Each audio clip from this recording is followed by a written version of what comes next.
YouTube channel महारत classes के YouTube channel में आप लोगों का स्वागत है। मैं हूं आपका होस्ट राहुल। तो गाइस कैसे हैं आप सब? उम्मीद करता हूं बेहतर होंगे। तो जैसा कि आपको दिख रहा है, आज का हमारा टॉपिक है ज्योग्राफी का सौरमंडल। ठीक है, मेन विषय जो हमारा है वह है जियोग्राफी। अब ये ज्योग्राफी है वह पेपर 2, ठीक है। ज्योग्राफी किसके लिए है? पेपर 2 के लिए। और हमारा टारगेट क्या है?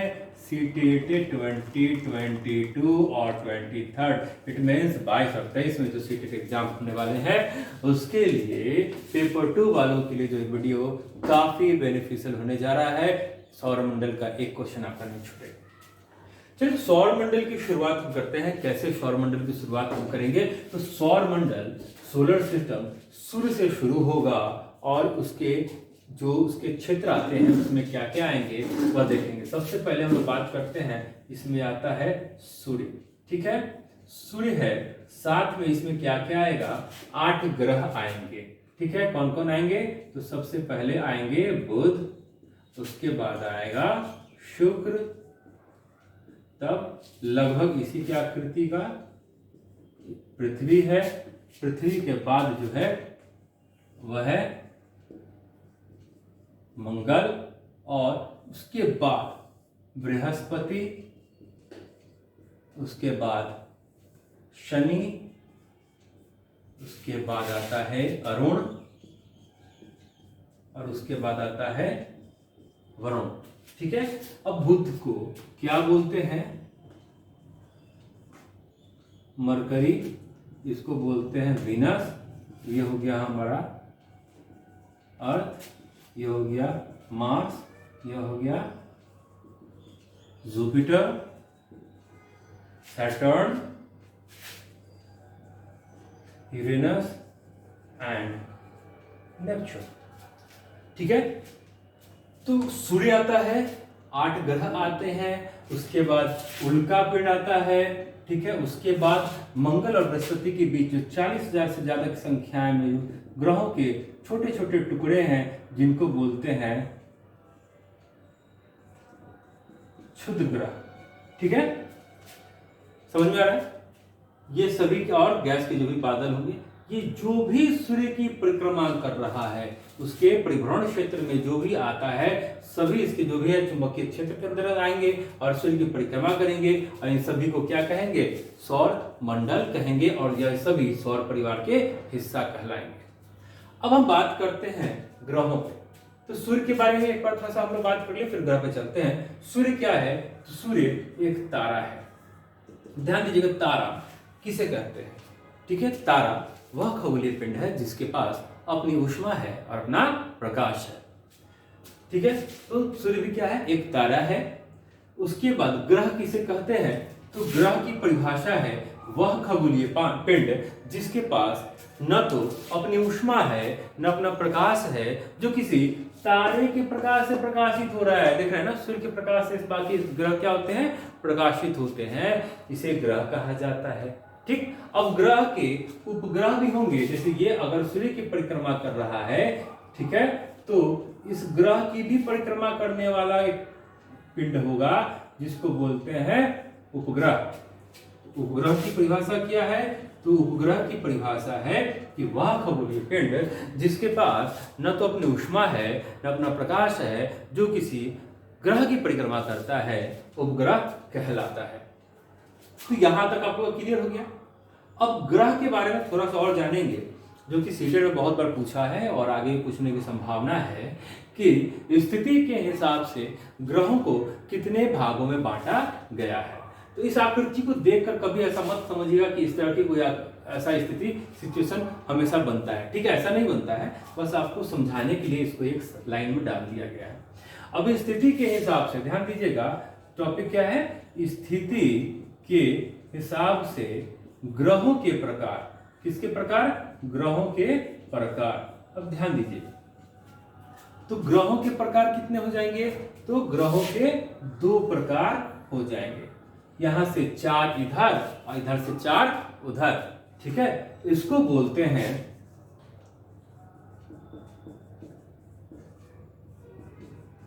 आंतरिक ग्रह और इसको बोलते हैं बाह्य ग्रह। चलिए, और भी इसका कुछ नाम है तो ध्यान दीजिएगा। यूनानी लोग, है ना, बृहस्पति को क्या बोलते थे? जोवियन नाम से पुकारते थे।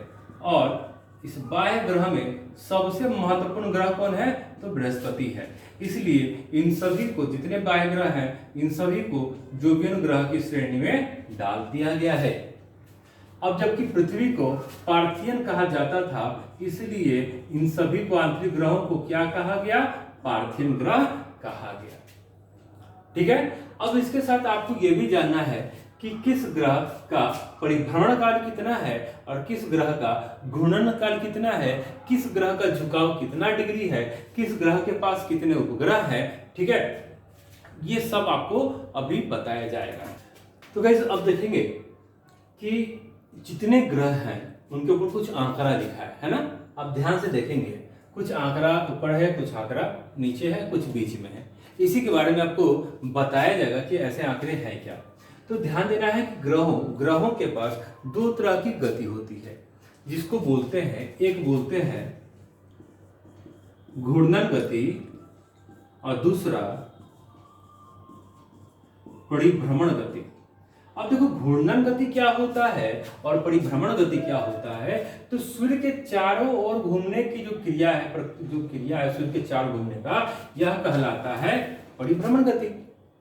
और जितने भी ग्रह सूर्य की परिक्रमा करते हैं वो एक विशेष पाथ पर करते हैं, एक रास्ता पर करते हैं, जिसको बोला जाता है कक्षा या ऑर्बिट। ठीक है, ये याद रखना है। दूसरा गति है घूर्णन गति। घूर्णन गति कहने का मतलब अपने अक्ष पर ही एक बार गोल घूम जाना। जैसे मान लो कि ये अगर कोई ग्रह है, ये सामने ऐसे है और यहीं पर गोल अगर घूम गया तो यह हो गया उसका क्या? घूर्णन। ठीक है, रोटेशन। तो घूर्णन गति क्या होगा? ये अपने जगह पर एक बार गोल घूम जाएगा।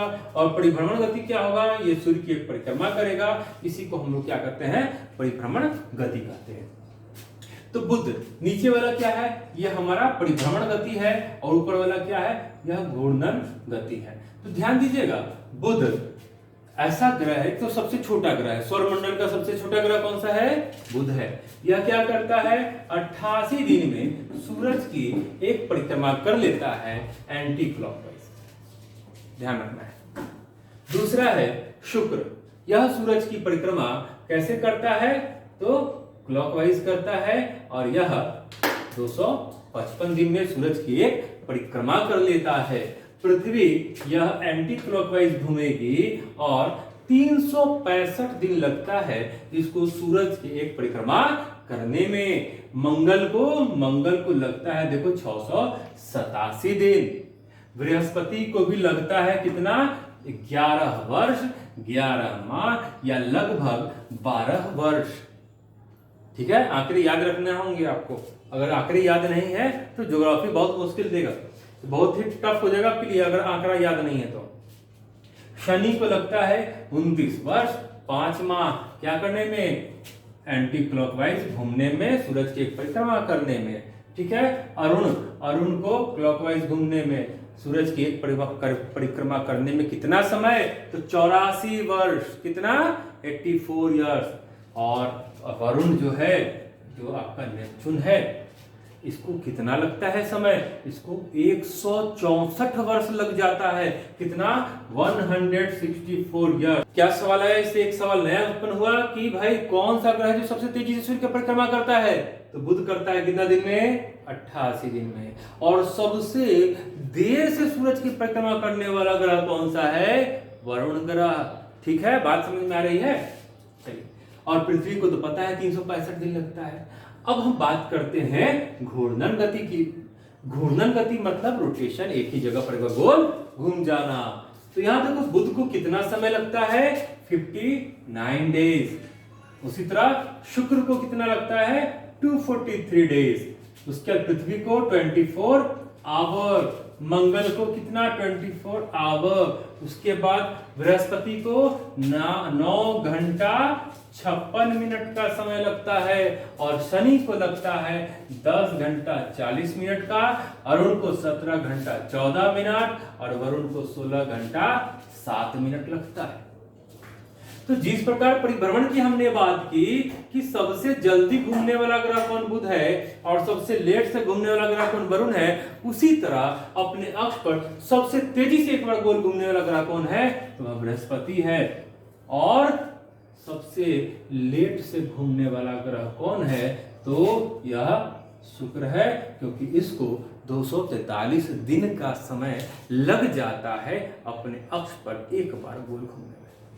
ठीक है, बात समझ में आ रही है? क्लियर? अब देखो बीच के कुछ आंकड़े हैं, है ना, ग्रहों के अंदर आंकड़े दिए गए हैं। यह जो आंकड़ा है यह उपग्रहों के बारे में बताया जा रहा है। क्या? सैटेलाइट। तो पृथ्वी के पास एकमात्र उपग्रह है जिसका नाम क्या है? चंद्रमा। मंगल के पास दो है, एक का नाम है फोबोस और दूसरे का नाम है डीमोस। ठीक है, वैसे भी सबसे छोटा उपग्रह किसके पास है? मंगल के पास ही है। मंगल के पास ही सबसे बड़ा ज्वालामुखी पर्वत है।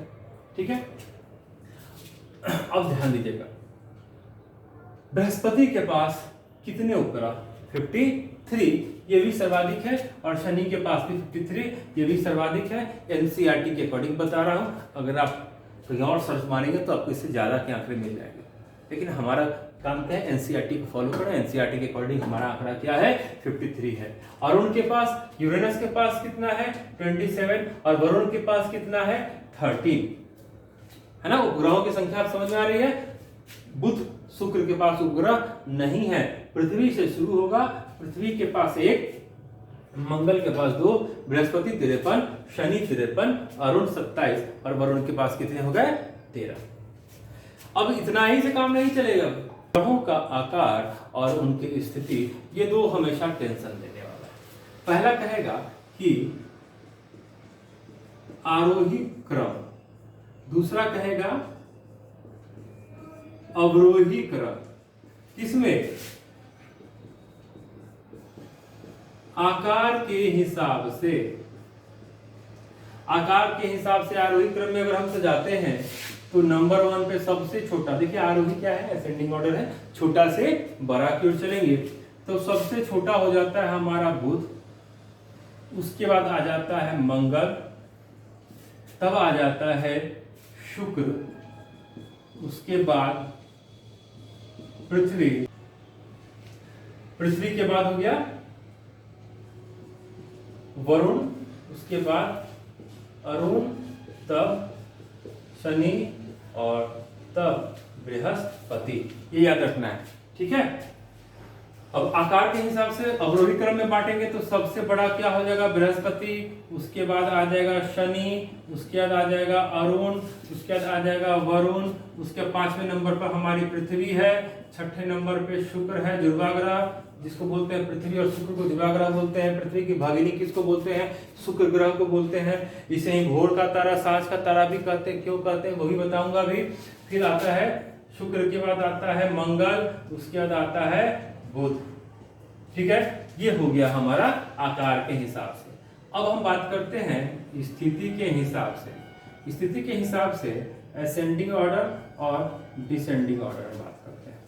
तो स्थिति के हिसाब से मतलब सूर्य से बढ़ते क्रम में और सूर्य से घटते क्रम में। तो बढ़ते क्रम में सबसे पहले जो हमारा ये आंकड़ा है एज इट इज उतार देना है। क्या उतार देना है? बुध,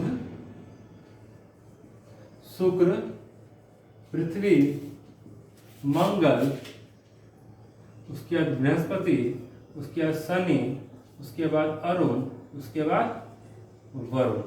ठीक है, उसके बाद डिसेंडिंग ऑर्डर की बात करेंगे तो सबसे दूर का ग्रह क्या हो गया? वरुण, उसके बाद क्या हो गया? अरुण, उसके बाद क्या हो गया? शनि, उसके बाद क्या हो गया? बृहस्पति, उसके बाद क्या हो गया? मंगल, तब क्या हो गया? पृथ्वी, उसके बाद शुक्र और अंत में बुध। यह हो गया हमारा स्थिति के हिसाब से ग्रहों का क्रम। ठीक है, अब आकार में पांचवा सबसे बड़ा ग्रह कौन है? तो आकार के हिसाब से पांचवा सबसे बड़ा ग्रह को अगर पढ़ना होगा तो हम क्या करेंगे? सबसे बड़ा ग्रह कौन सा? बृहस्पति। उसके बाद बड़ा ग्रह, दूसरा सबसे बड़ा ग्रह कौन? शनि।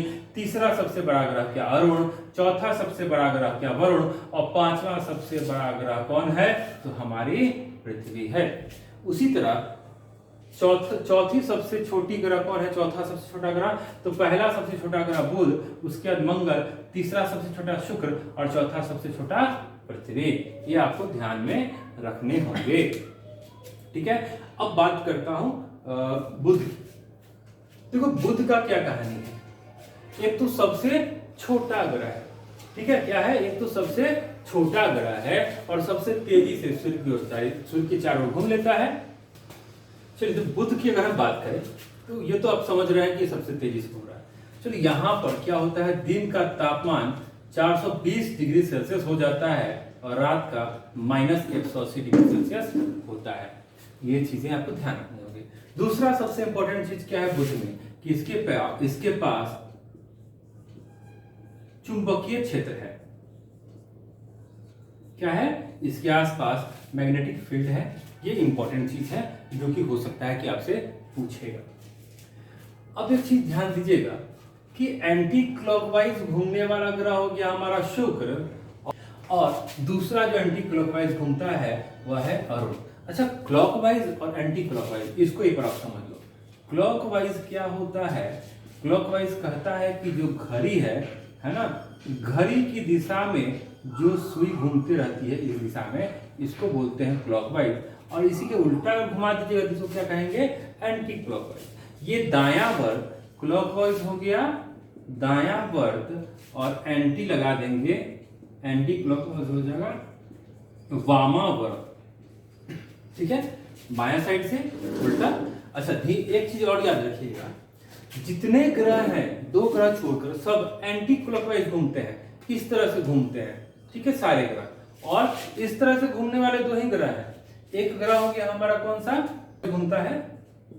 शुक्र, और दूसरा अरुण। यहां पर ध्यान देना है, यह पूरब से पश्चिम की ओर घूमेगा, पूरब से पश्चिम की ओर घूमेगा, और यहां सूर्योदय का किस दिशा में होगा? पश्चिम दिशा में होगा। और जितने एंटी क्लॉकवाइज घूमते हैं ग्रह, वह पश्चिम से पूरब की ओर घूमते हैं, और वहां पर सूर्योदय हमेशा पूरब दिशा में होता है। ये इंपॉर्टेंट चीज था। और इंपॉर्टेंट चीज क्या है? छल्ले, रिंग्स। रिंग्स समझते हैं ना, जिसके चारों ओर क्या है? वलय है, ठीक है।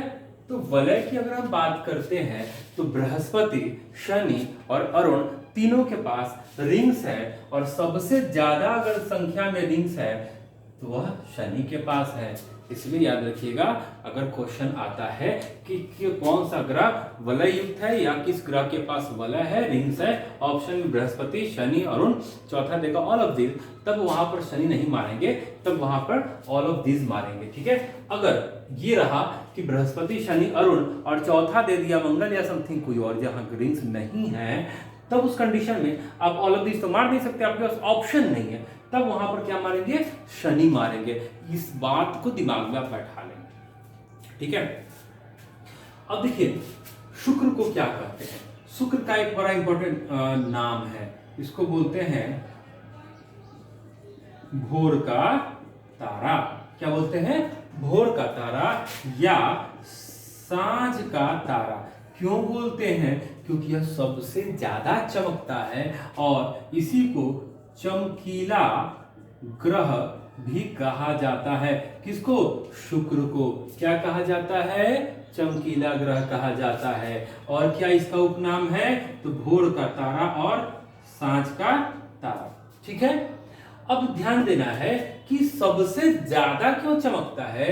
क्योंकि सबसे ज्यादा गर्म भी है। सवाल के अंदर सवाल उत्पन्न हो गया कि भाई सबसे ज्यादा क्यों चमकता है? तो सबसे ज्यादा गर्म है इसलिए चमकता है। अब फिर सवाल उत्पन्न होता है कि सबसे ज्यादा गर्म क्यों है भाई? तो यहां पर कार्बन डाइऑक्साइड की मात्रा 95% है। अब बताइए ऐसा क्या है कार्बन डाइऑक्साइड में कि अगर अधिक होगा तो ये गर्म हो जाएगा। तो कार्बन डाइऑक्साइड का यह गुण है कि यह हीट को क्या करता है?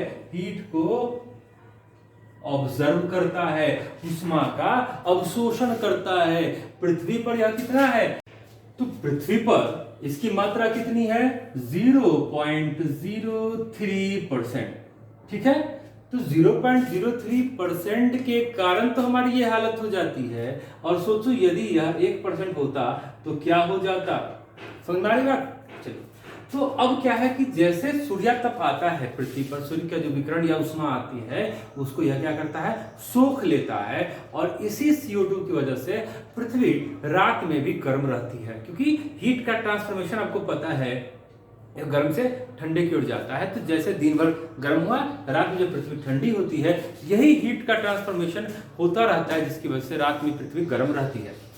अब देखो, इतना ज्यादा अगर CO2 है, क्योंकि आकार में दोनों लगभग सेम है, अगर इसके वायुमंडल में 95% अगर हम क्या बोलते हैं CO2 अगर डाल दिए हैं, तो CO2 तो ये तो ऑलरेडी पहले से है, तो 95% CO2 है, तो इसका तापमान कितना होगा? सोचने वाली बात है।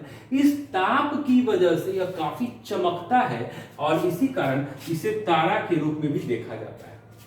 तो भोर में जो सबसे अंतिम का तारा नजर आता है वह कोई तारा नहीं है, वह शुक्र ग्रह है। और शाम को जो सबसे पहला तारा नजर आता है वह फिर कोई तारा नहीं है, वह शुक्र ग्रह है। ठीक है, और इसका फिर आगे भी आप इसका जानेंगे कि इसका प्रभाव पड़ता है, इसका तासीर क्या होता है? गर्म प्रभाव पड़ता है लोगों के जीवन पे।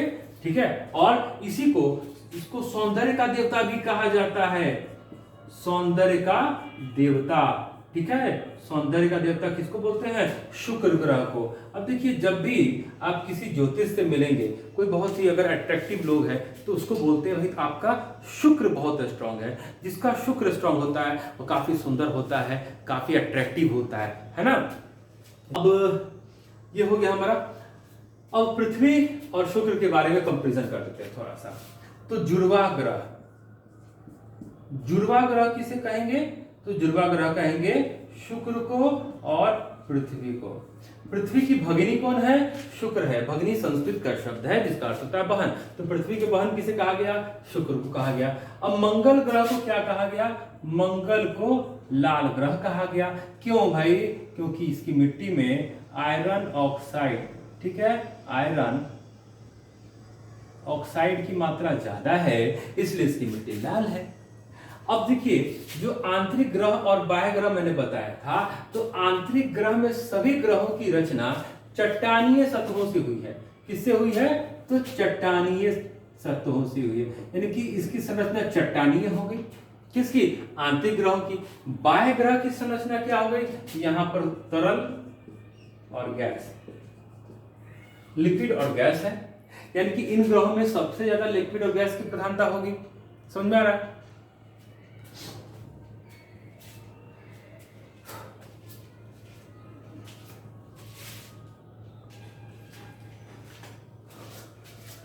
अब एक और चीज देखना है, वरुण को क्या कहा गया? हरा ग्रह कहा गया, क्योंकि यहाँ मीथेन की मात्रा बहुत ज्यादा है। ठीक है, उसके बाद अरुण ग्रह को क्या कहा गया? अरुण ग्रह को लेटा ग्रह कहा गया, क्योंकि इसका जो झुकाव है सूर्य की ओर ज्यादा है। ठीक है, शनि, हाँ, बृहस्पति को आप ध्यान दीजिएगा, बृहस्पति को पीला ग्रह भी कहा जाता है। ठीक है, और बृहस्पति जो है, इसका नामकरण देवगुरु बृहस्पति के नाम पे हुआ था। इसको पीला ग्रह भी कहा जाता है, इसको बुद्धि का देवता भी माना जाता है। ठीक है, और इसके पास जो है सबसे बड़ा उपग्रह है गैनीमेड। बृहस्पति के पास जो सबसे बड़ा उपग्रह है उसका नाम क्या है? गैनीमेड। और शनि के पास जो सबसे बड़ा उपग्रह है उसका नाम है टाइटन। ठीक है, इतना आप ध्यान रखेंगे। तो गाइस, आज के लिए इतना ही रहने देता हूँ, फिर आगे का जो नेक्स्ट टॉपिक होगा वह मैं नए वीडियो में लेकर आऊंगा। तब तक के लिए good bye, have a nice day. और एक छोटा सा रिक्वेस्ट है कि वीडियो अगर अच्छा लगा हो तो प्लीज लाइक करेंगे। जो नए लोग हैं चैनल पे वो सब्सक्राइब भी कर देंगे, बेल आइकन को भी दबा देंगे ताकि सारा नोटिफिकेशन आपको तुरंत मिल जाए। और एक और रिक्वेस्ट है, प्यारा सा रिक्वेस्ट है कि आप इस वीडियो का लिंक है ना 50 से ज्यादा लोगों के पास शेयर करेंगे। जो भी आपके जान पहचान या आपके फ्रेंड्स हैं उनको आप बताएंगे, उनको शेयर करेंगे। इस वीडियो से उनको फायदा जरूर होने वाला है। Okay guys, best of luck, have a nice day.